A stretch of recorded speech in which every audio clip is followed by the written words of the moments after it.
Hi, welcome back to the channel. My name is Mercy and I will be presenting a few interviews in the next coming weeks, and these are going to be a series that I've been working on for quite a while, which is about networking and how networking can help you to just basically show you what the things that you can get out of just meeting people in comfortable networking environments and just being able to use your network. So I want to present the first person that I'm interviewing, and this one, so this interview was actually done during one of my networking events, and this is a lady called Sarah, and Sarah is an interesting character. So the first time I met Sarah, it was at a whole other networking event, and we got to talking about a whole other thing, which maybe one day we are going to have this conversation. And then we started connecting, and I realized that she really does have a heart for entrepreneurship. She has a heart for Africa, and she has a heart for just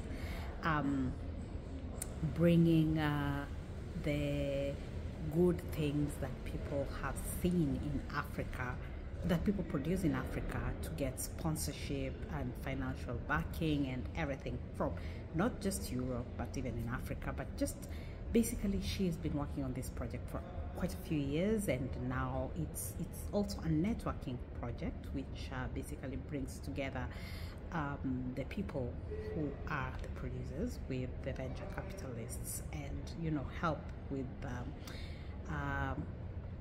finding funding. So it's a fintech kind of arrangement, and I love talking to her. Most of the time we go left, right and center with our conversations, and she's just amazing. So here is what we talked about, and I hope that you'll learn something out of it. Let's do that. Hello ladies, so we are on to our next installment of the amazing ladies that I meet at my networking events. This is Sarah. I met Sarah at a different networking event. Believe it or not, I go to many different networking events. I don't just go to mine. And when I met Sarah, we found that we have quite a lot in common, and then we met a few other times, and it's just been nice.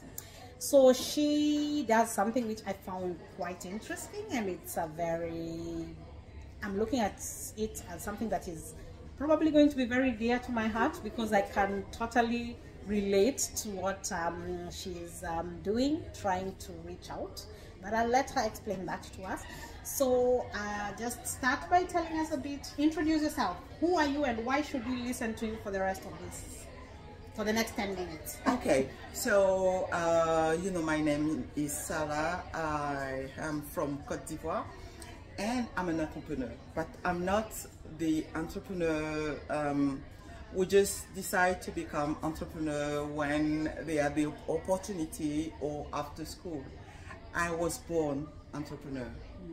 I'm the heir of a long lineage of women entrepreneurs, and we are passing the knowledge from the eldest to the youngest from generation.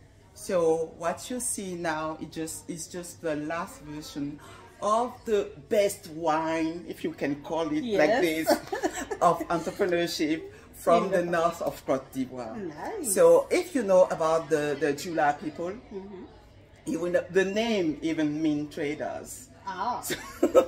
So this is what we are. And the reason why I started this company for helping entrepreneurs in Africa to develop and have access to funding, to tech, or to even sometimes to the information only, is because for all the companies I've started, I had 7 companies that reached success enough to be sold. 7, wow. Yes. And for all these companies, I would have kept them with great pleasure, but I had to sell them because I didn't have the means to continue at some point.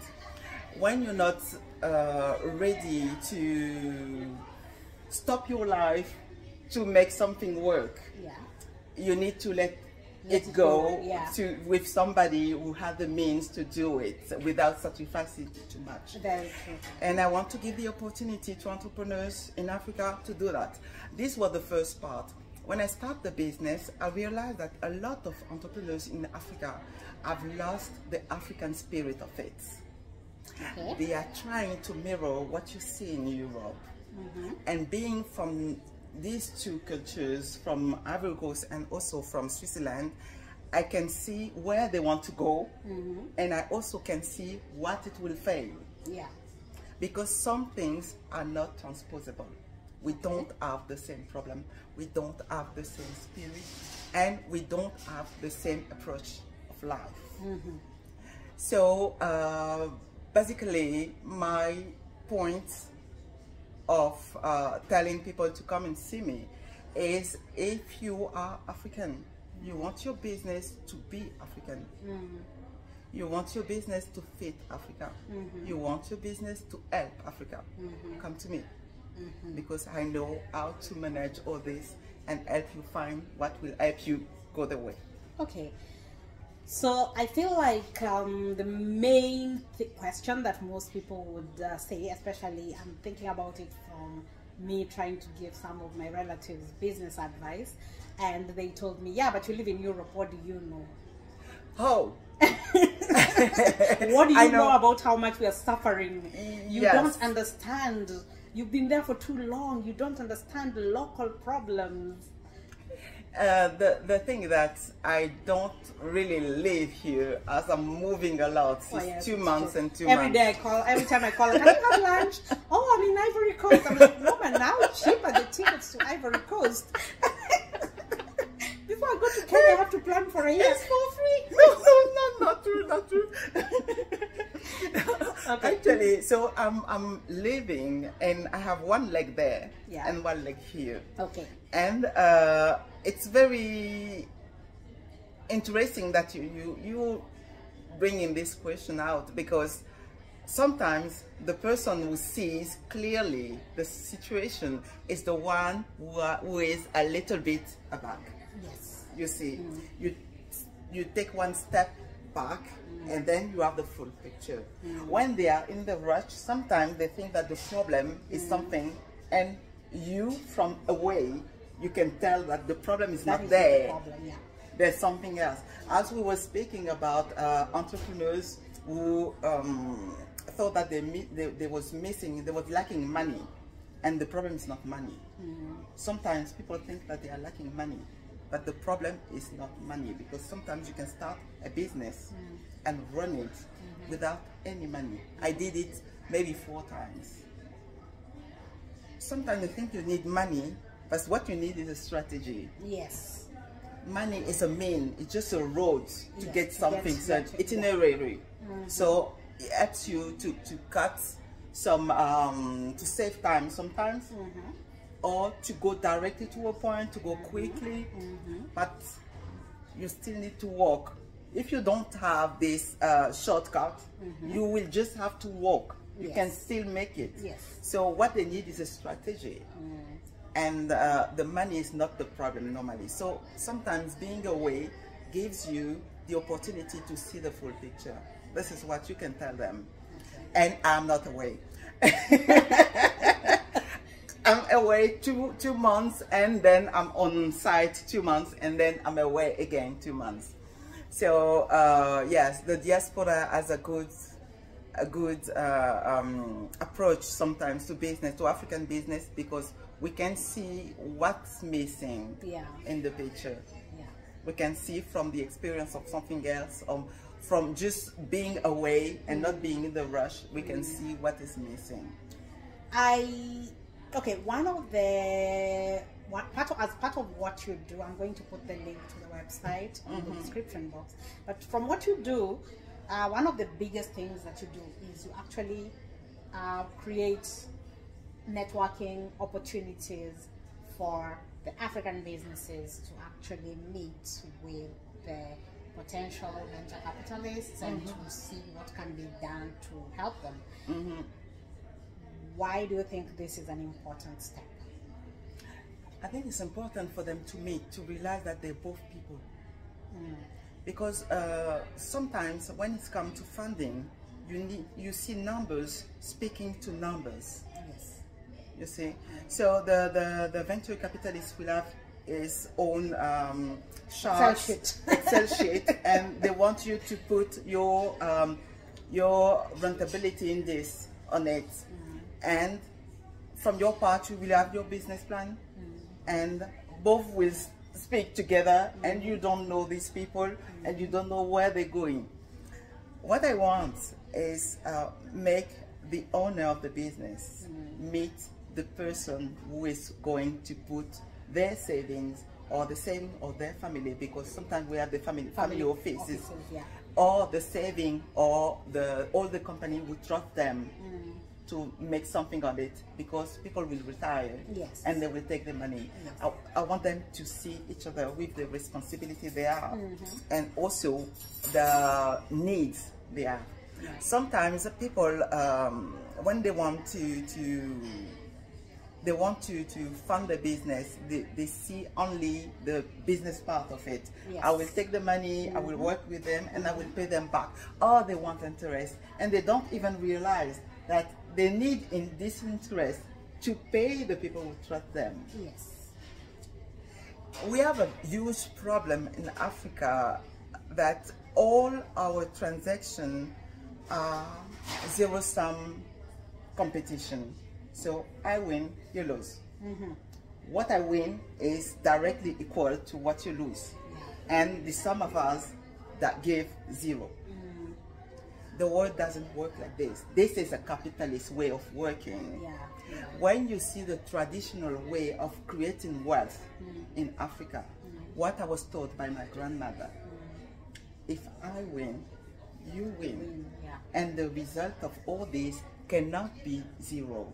It will be +1, +2, +3. Yes. Because we're working to add to the words. So it cannot be zero. We're not just displacing resources. You can't just be taking resources from one person, giving it to another, because then now there's a deficit on this side. Yes. So you keep having to take from the other. Exactly. So we are creating, and this is why I love working with agriculture, because they understand it very quickly. Yeah. There's nothing, and then there's rice. Yes. So nobody will ask me, but wealth won't pop up like this. Wealth pop up like this, exactly. It grows on trees. Money grows on trees in the form of mangoes, in the form of bananas, in the form under the soil, in the form of peanuts. Money grows everywhere. Yes. It grows everywhere. So we have the ability to add to the world. So why can we keep thinking that for me to be rich, Mercy have to become poor? Yeah. Or for me to make money, to make more money, Mercy have to make less? No, we both make more. Yeah. Yeah. We both make more. And this is this kind of shift I want to give to the people working with me, so that they understand that if the venture capitalist is making money, it means that you are making money. Yeah. Yeah. It's not just lending money. I really encourage people to take shares, so that we have the same goal. You know, my grandma used to say something really interesting. She would say, if you start a business, don't start it with your money. Lend money, so that you will be two people harassing God to make it work.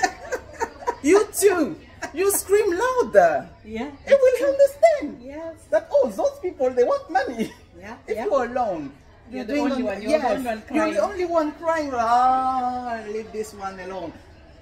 You see, so adding people to your opportunity is always the main way to make it faster. Because you will attract a lot of energy, and you will attract a lot of talent. Because I guess if you're putting your money in my business, you will check and tell me, oh, Sarah, you're forgetting this. You forget, yeah. Yes. Exactly. And help me make it, because you're helping yourself. That's the first thing. The second thing is that, another thing she used to say, to tell me, never become rich alone. Because everybody will come borrowing from you. Not even borrowing. if the thief is coming, give him choice. Give him choice. The neighbors has. This other has also. It doesn't have to come to me. He has choice. I love your grandmother. She was amazing.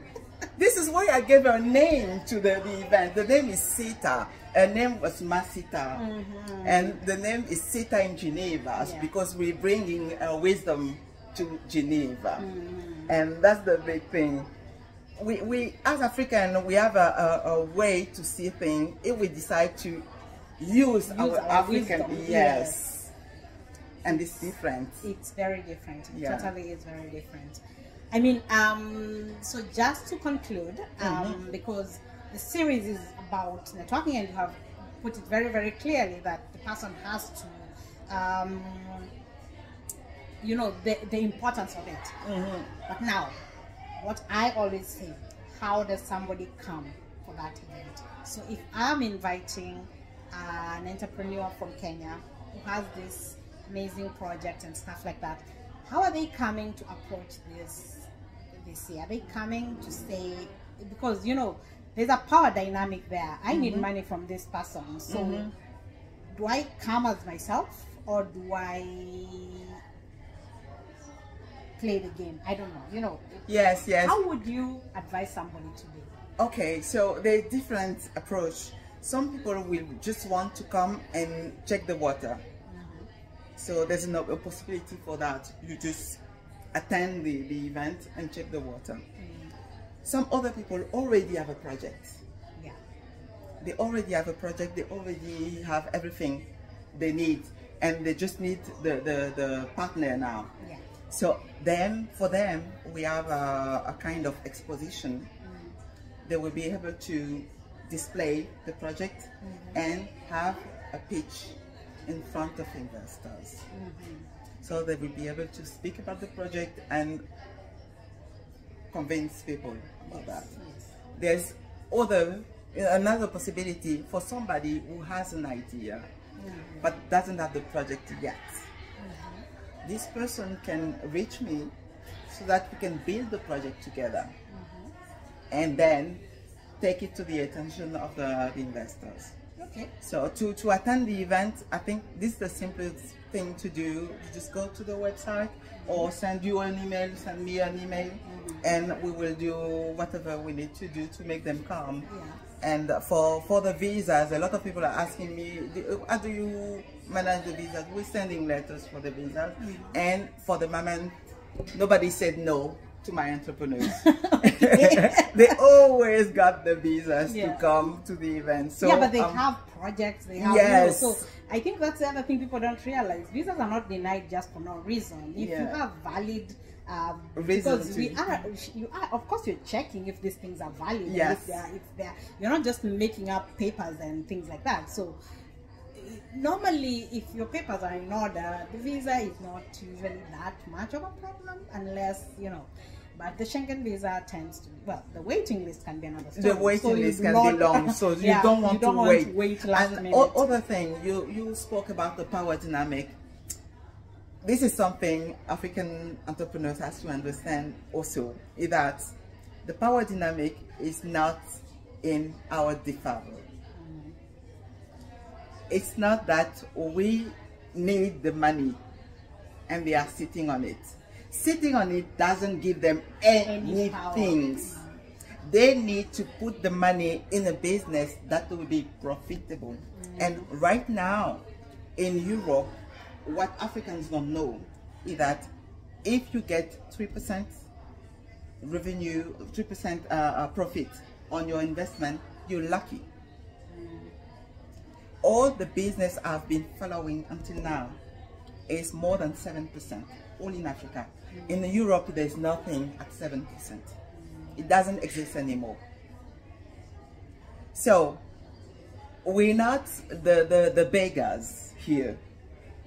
It's a partnership. Exactly. And they actually need they need us. Yes. And we need them. So it's a partnership to build. So don't come with coming to beg. Yes, you're not begging, you're not begging. And don't be shy with what you want, what you need. Be honest. I had a lady telling me, oh, I will make it with $2 million. I said, okay, you will make it with $2 million, but what do you need? She said, oh, it would be great if I had 10. I said, okay, but what do you need? Oh, actually, the business plan, the ideal business plan says 14. I said, okay, we asked for 14. What's the point with 2? No, because it's a lot of money, but it's just money. Just you remove millions and you put onions. It's the same. 2 millions and 2 onions. You will take the same to make a recipe. Not keeping in your basket and walking around with it. Yeah.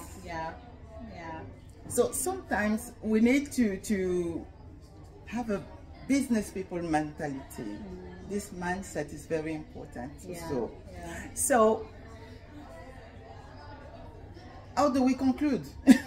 Just reach out, and we will tell you how you can benefit from the event. Networking is important. All right. Okay, thank you so much, Sarah. You're very welcome. People, as I mentioned, this is a series that I'm doing on the ladies that I meet during my networking events. And just so you know, as I said in my other videos, I consider myself a very wise woman, but I did not come with this wisdom from nowhere. I get this wisdom from talking to people, from meeting different people at this event, and just, I don't know if you can hear, probably you can hear it, but the party is going on, so we have to rush back to the party. And it's always very engaging when I meet with people who have very different ideas and have, you know, you create partnerships, and you create, even if it's just friendships, even if it's just somebody that you're sharing ideas with. I mean, when we bonded over something which totally has nothing to do with business, but then turns out we are all people who are always looking for business. And by the way, she's gonna help me finally do my lipstick line. Because I have been wanting to do a business line for 20 years. She finally told me, woman, what's your excuse to not do it? I tried giving her excuses. She told me BS. And that's what friends are for. Friends tell you. I found the name for the business. So the lipstick will be No Mercy. Ooh, okay. No mercy. Now I have zero excuses. She even gave me a homework and told me, write down what you want. And I was like, okay. So I ran out of excuses, and that, you know, that's what you need when you have. That's what you get when you're doing all these networking events and things like that. Okay, people. So see you in the next video.